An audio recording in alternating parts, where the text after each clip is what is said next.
And as we were going to the bank, then we had a pickup, but then it was an old pickup.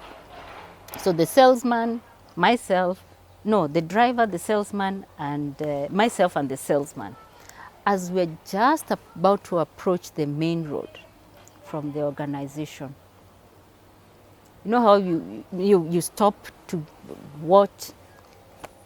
We just see guys, things just happen in a split of a second. One thing, the driver is out, the salesman out, 2 men came in, one has a gun. I think one also jumped behind of the pickup. My goodness, I'm thinking, what's this? I am joined today by a very special guest who is telling us about her career story. 25 years, actually over 25 years, in different organizations doing different roles. What triggered her to move from one role to another? What are the decisions that she had to make? She worked with different bosses, some good, some bad. You're in for a special story, and I'm hoping that this story will give you the inspiration you need in your career to make transitions, to make the decisions that you need to make. Hi, and welcome to The Peculiar People. My name is Victor, and we're here to help you make the right decisions for your career, for your leadership, and your relationships.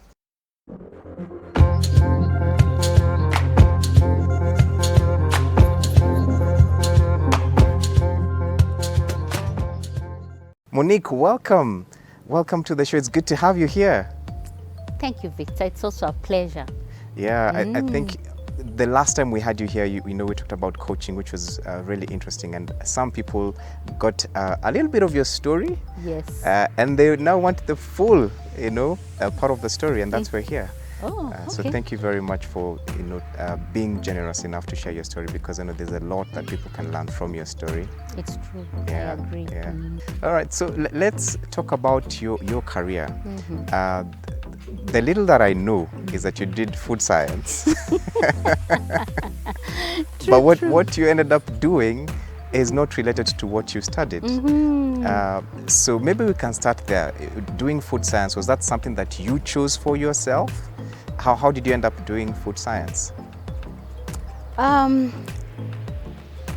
Actually, during our time, the career to take was either an engineer, a doctor, a lawyer. And my dad wanted me to be a doctor. Not that I think I would have made a good doctor, I don't think so. So, of course, my first choice was dentistry then. Then food science was just by the way. And that's what I was called to do at the university. Yeah. When I look back in retrospect, I did it because that's what my dad wanted me to do.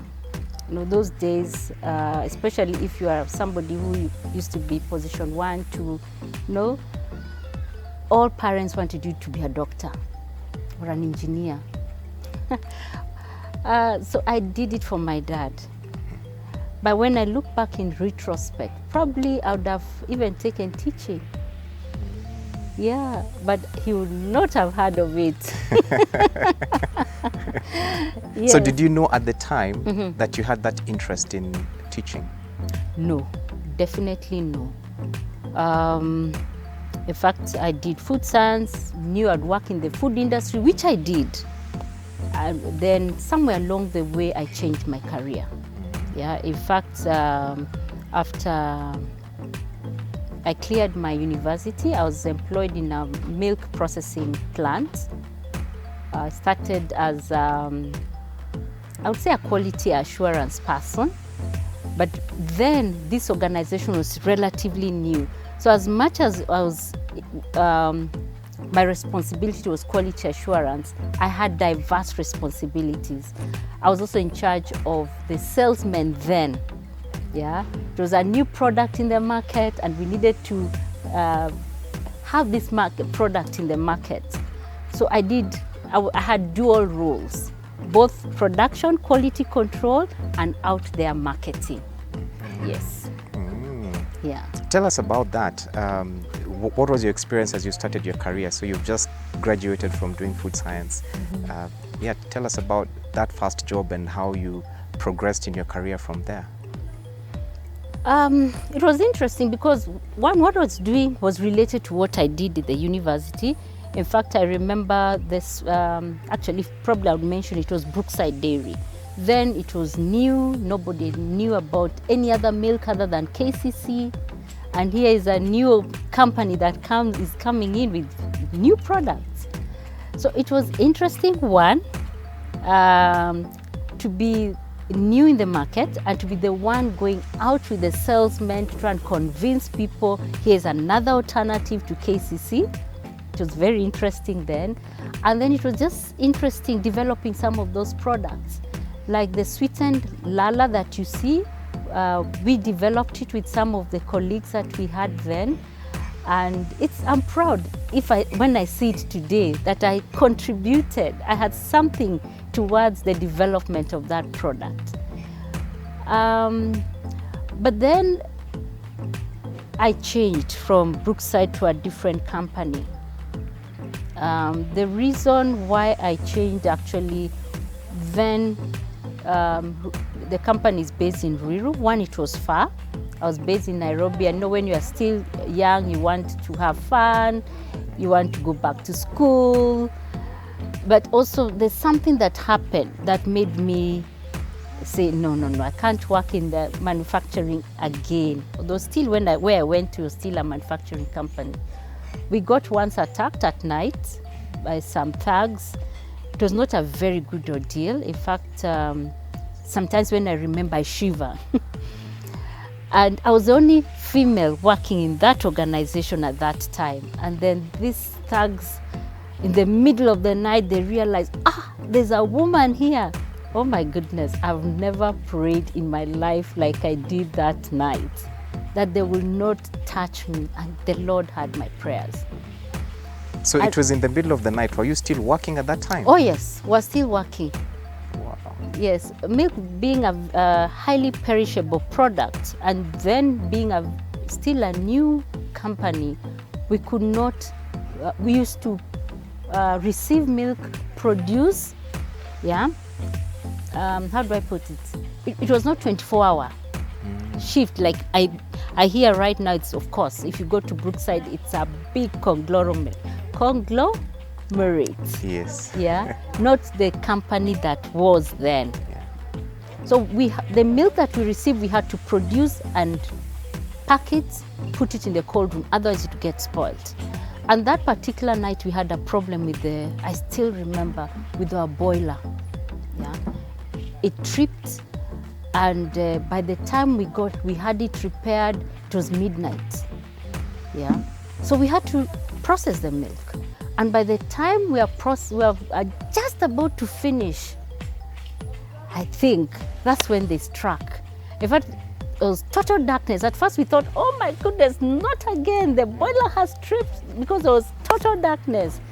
Only to realize, no, we are being attacked. Yeah. It was not a very good ordeal. Did they have weapons? Yes, they had pangas, but I must say, that when we realized we were thieves, we all lied down. The only thing I still remember, one had brandishing a panga, but luckily they didn't hurt any of us. But the following day, I just went to my boss and said, you know what, boss, I can't. Yeah. But he allowed me, as opposed to working overnight, he allowed me to be leaving at 5 with the rest of the staff. But for me, that just changed something in me. And that's when I think I started looking for another job. So earlier we were talking about this carjacking incidents that influenced, was part of the things that influenced your resignation in your with your first employer. Maybe you can tell us what happened. There's, like I said, I was in charge of the salespeople. Yeah. And one of my responsibilities then was to, other than manage sales, was to collect the monies. Then it was not now where things are online. They would come with the money, I would count the money, ascertain it's correct, and go and do banking. Yeah. Now, those days, during long holidays, I remember that time there was a holiday because it was a Friday. I think it was either Friday, Saturday, Sunday, or Saturday, Sunday, Monday. But do you know those long holidays because of a public holiday? I had lots of money. Yeah. And as we were going to the bank, in fact, I still remember like it was yesterday. Of course, I was petite then, not like there I am now. So you're still petite. Okay, I was smaller then, I think. So I remember then we had a pickup, but then it was an old pickup. So the salesman, the driver, the salesman, and myself and the salesman, as we're just about to approach the main road from the organization. You know how you stop to watch? We just see guys, things just happen in a split of a second. One thing, the driver is out, the salesman out, 2 men came in, one has a gun. I think one also jumped behind of the pickup. My goodness, I'm thinking, what's this? Yeah. Everything happens so fast. Then I realized we've been carjacked. I'm thinking to myself, now what happens? My natural instinct is to pray. Quickly prayed, oh God, forgive me. Because one of the guys had a gun. And I remember him asking the guy, what do we do with this one? I think either they didn't anticipate, I have no clue. But I still remember he asked that question. Didn't I shiver? Because I'm thinking, they're going to shoot me. I pleaded like, no, should have seen me. Oh, please don't shoot me. In fact, as I'm pleading, I'm still praying and even talking to them. I'm conversing with them. There's no point of shooting me. In fact, I remember telling them, there's no point of shooting me because the people we've left behind probably are the ones who will report. And I think it made sense to them. So you're telling them this? At that time, I'm shaking. So they proceeded with me. But then reached somewhere along the way, they decided, okay, I think we can let you go. This car had a problem with one of the doors. So as they're saying, we can let you go, it's trying to open the door. I'm thinking, this is not the day. The door refused to open. I'm telling them, there's a way we pull, there's a wire we used to pull. You're trying to help them to open. I'm trying to tell them, there's a way we pull it. I try, it refuses. Oh, no. I decided we are wasting time. We are going with you. Oh my goodness, didn't I pray again? I am praying. Oh Lord, please let them not shoot me and let them not do anything wrong with me. But we got into some place, I think inside Roysambo then it was not as built as it is right now. We went inside. Now I can laugh, but then I could. We reached a place, they told me, now, msichana, tutakudrop, but do this. Keep off the main road. Don't go to the police, because if we find you, or if you dare go to the police, we'll shoot you. And remember, this guy has a gun. I don't know if there's toy or real. But this time, they decided, we are not wasting time. Actually, they stopped the car. The driver came out and I came out from the driver's side. I didn't even look behind. I ran. And what time of the night is this? No. This one was during the day. Oh, it was during the day? This one was during the day. Okay. I ran. Then as I was running, I see a car approaching. I don't know what came into me. I just decided this car has to stop. So the guy stops. I tell him, the thieves, I don't even know what I was telling him. But he just told me, Ingia. I entered the car. But instead of sitting, I went, where they put the feet. Yeah. That's where I went. I'm thinking, in case they see me and shoot me. A guy was thinking I'm crazy. He says to me, you don't have to be down there. Telling you, no, they said they'll shoot me. I just told him, drop me at the roundabout, the Roy Zambo roundabout, or take me to the police station. Yeah, just take me to the police station. I had an aunt who used to work at the police station, so I knew one would be sorted. The guy actually agreed. But when we reached Roy Zambo, I have no idea what made him change his mind. He decides, I'm not taking you to the police station. Tashuka, up. I tried pleading, he refused. Then msichana toka. Actually came out. Did I run? And I used to do 100 meters then when I was younger. Running across that roundabout.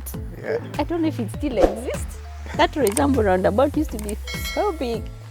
I sprinted across that roundabout. Went to Kasarani police station. But by the time I reached there, I think the matter had already been reported or something. Yeah. But I was so shaken. I was like, I don't want this work again. Yeah. So you can imagine now that incident and now this second one. Yeah. I just decided, no, I've had it. For me, the two incidences just did something into me. That also contributed to me thinking I need to start looking for another job. Not because I disliked my job, but just those two incidences. Yeah. And by the way, in your HR experience, have you seen such cases where people, it's not that they don't like their job, but it's just other situations that influence them to say, no, I can't stay here, I need to move? Yeah. Maybe your spouse has been transferred or your health. Yeah, I've seen that happen. Yeah. Okay. Okay. So I got this other job again in the food industry.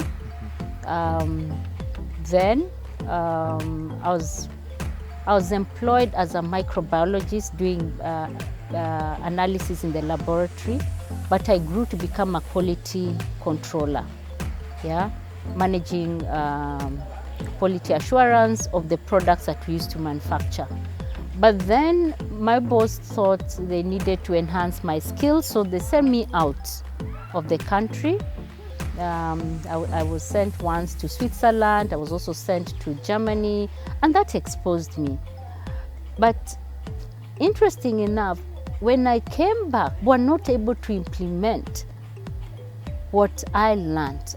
And for some reason, that brought some sense of dissatisfaction, because I saw how much the food industry had developed.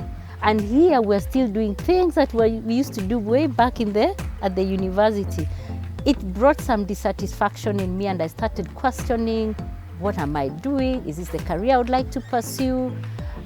And I had a lot of questions. And in the midst of asking myself those questions, there's this program I see in the newspaper, Dale Carnegie. But then I was managing some technicians, and I remember going to my boss and telling my boss, I'd love to attend this program. Yeah, I think it will enhance my skills in managing the technicians that I used to manage. My boss looked at the program and thought, this is not related to your job. But something pushed me. I remember even going then to the HR manager. Again, they did not see the sense of that program. It's only the financial controller, whom were friends. One time we were just discussing, and they asked, what is this, Monique? I hear there's a program you want to go and do that's not related to what you're doing. I explained to him, and after explaining to him, he told me, you know what, Monique? You seem so determined. Go take a loan. Go and do that program. And that's exactly what I did.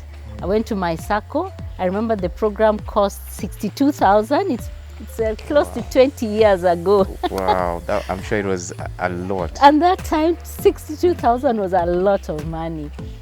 I applied for a SACCO loan, I got it, I went and did the program. This program, after the 3 months, I just thought to myself, this is it.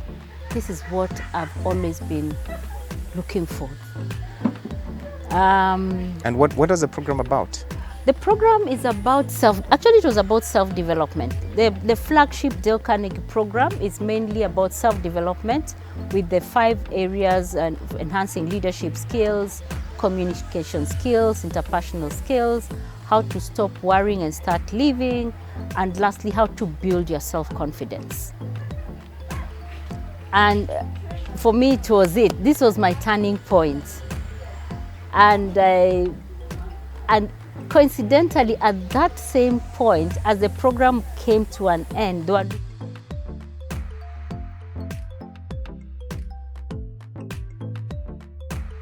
I seem to enjoy what I'm doing here more than what I'm doing at my 8 to 5 job.